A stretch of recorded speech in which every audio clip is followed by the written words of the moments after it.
Ça va, vous allez bien, très bien. J'espère que vous êtes en très bon état, en très bonne forme, très bien. Alors, aujourd'hui, dans cette leçon, on a une leçon, pardon, dans cette vidéo, on a une leçon en conjugaison. Alors, on va étudier comment conjuguer les verbes du troisième groupe au plus que parfait. D'accord? Alors, je rappelle d'abord que les verbes du troisième groupe sont des verbes irréguliers. Ça veut dire il n'y a pas une terminaison précise pour tous les verbes du troisième groupe. Comme le cas pour les verbes du premier groupe, on sait très bien que la terminaison pour l'infinitif c'est ER. Pour les verbes du deuxième groupe, on sait très bien que la terminaison à l'infinitif c'est IR. Mais pour les verbes du troisième groupe, il y a une différente terminaison pour chacun des verbes du troisième groupe, que ça soit à l'infinitif ou bien quand on conjugue les verbes au présent ou bien au futur ou bien dans le passé. Et c'est la même chose pour la conjugaison des verbes, bien sûr, du troisième groupe au plus que parfait. Il faut tout simplement retenir et connaître le participe passé de chaque verbe qu'on va conjuguer au plus que parfait. D'accord? Alors, je rappelle, c'est très facile, il ne faut pas paniquer, non, non, il faut juste faire attention, il faut juste connaître le participe passé de chacun, bien sûr, de chaque verbe que vous allez conjuguer. D'accord. Alors, je rappelle qu'on utilise le plus que parfait pour exprimer une action, bien sûr, passée, dans le passé, avant une autre action toujours dans le passé. Par exemple, il y a une action, bien un verbe dans le passé, conjugué à l'imparfait, au passé composé ou bien au passé simple. Et il y a une autre action qui est arrivée avant. Alors, l'action qui est arrivée avant ou bien qui s'est passée avant va être conjuguée au plus que parfait. C'est très facile. Voilà.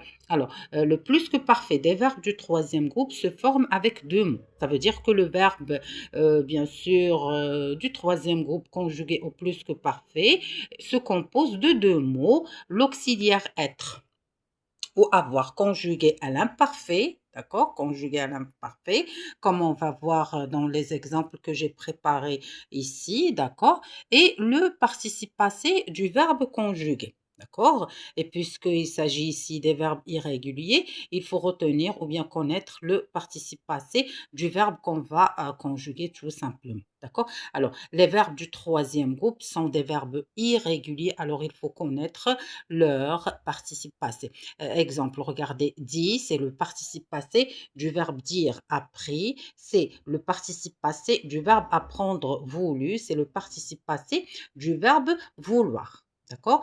Quand, bien sûr, l'auxiliaire est avoir, il n'y a aucun accord entre le participe passé et le sujet. Mais quand l'auxiliaire utilisé, c'est l'auxiliaire être, là, il faut faire attention et il faut bien sûr faire l'accord entre le sujet et le participe passé, bien sûr, du verbe conjugué. Quand c'est féminin, bien sûr, quand le sujet est féminin, je dois ajouter la lettre E ou bien la marque du féminin au participe passé, d'accord? Quand bien sûr, le sujet et féminin pluriel, il faut ajouter la lettre E, bien sûr, du féminin et la lettre S du pluriel. D'accord? Alors là, il y a quelques exemples. Voilà. Alors, il y a le verbe dire au plus que parfait. C'est un verbe qui se conjugue avec l'auxiliaire avoir. Regardez, voilà. Le participe passé, c'est dit. D'accord? Alors, il se conjugue avec l'auxiliaire. Voilà la conjugaison. J'avais dit, tu avais dit, bien sûr, on fait la liaison. Il avait dit, elle avait dit, nous avions. Attention, c'est pas nous avons dit, nous avions. Sinon, si vous dites nous avons dit, ça va être le passé composé. Nous avions dit, vous aviez dit, ils avaient dit, ils avaient dit. Là, il n'y a aucun accord entre le participe passé et le sujet. D'accord? Voilà. L'auxiliaire, pardon, avoir, il est conjugué à l'imparfait. Et il y a le participe passé du verbe dire qui est dit. D'accord? Voilà, on a le verbe devenir au plus que parfait ou bien la conjugaison du verbe devenir au plus que parfait. Alors, pour le participe passé du verbe devenir, c'est devenu.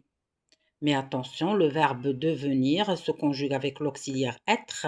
Alors là, il faut faire l'accord. Regardez, j'étais devenu. Si le sujet est féminin, on doit ajouter la lettre E. Tu étais devenu. Si le sujet est féminin, on ajoute E. Pour il, c'est clair, c'est masculin singulier. Alors il n'y a aucun accord.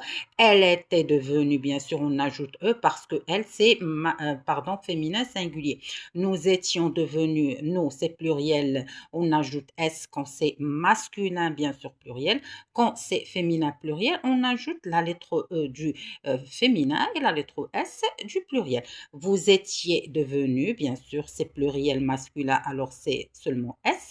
Féminin pluriel, c'est E, S. E du féminin, S du pluriel. Ils étaient devenus, c'est normal, c'est masculin pluriel, alors seulement la lettre S du pluriel. Elles étaient, on fait toujours la liaison, elles étaient devenues, alors elles, c'est féminin pluriel. On ajoute la lettre E du féminin et la lettre S du pluriel. On a un autre exemple, c'est le verbe apprendre au plus que parfait. Alors, pour le participe passé, c'est appris. Appris, le verbe apprendre se conjugue avec l'auxiliaire avoir. Alors là, il n'y a aucun accord, d'accord?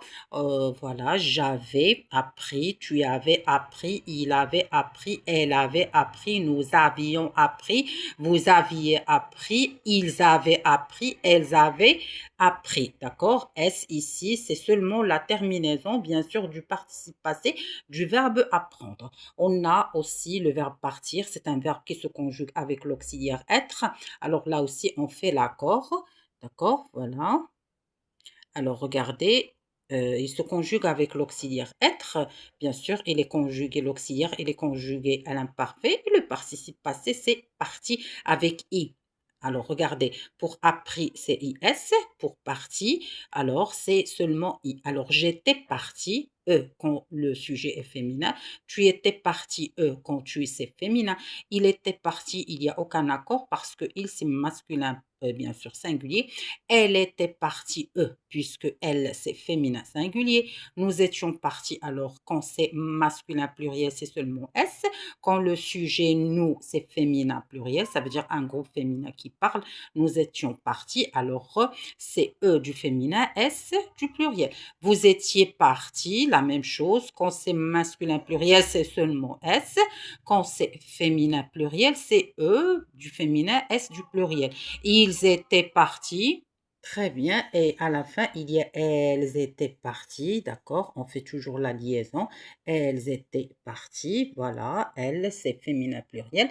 Alors, E du féminin et S, bien sûr, la marque du pluriel. D'accord?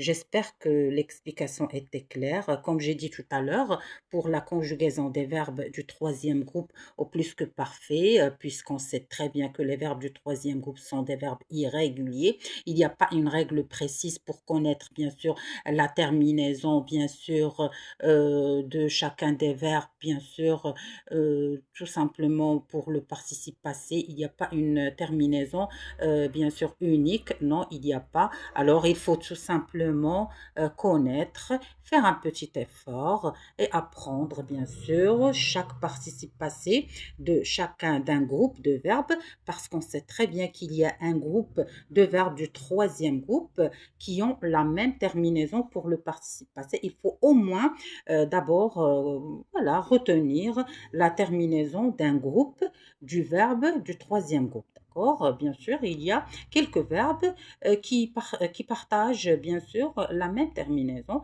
On commence d'abord par apprendre ces verbes ou bien quelques verbes, surtout les verbes qu'on utilise bien sûr souvent. Et après, bien sûr, on peut comprendre ou bien retenir les autres terminaisons des autres verbes qui se diffèrent, bien sûr, de la terminaison. D'accord? Voilà, alors j'espère que l'explication était claire. Voilà, rien n'est difficile, rien n'est difficile. Il faut juste faire un petit effort. D'accord? Alors, je vous encourage, je vous souhaite très bon courage, très bonne journée. Je suis vraiment désolée pour le bruit que vous allez entendre dans cette vidéo. Je vous remercie infiniment. Je vous souhaite une très bonne journée. À la prochaine fois. Merci.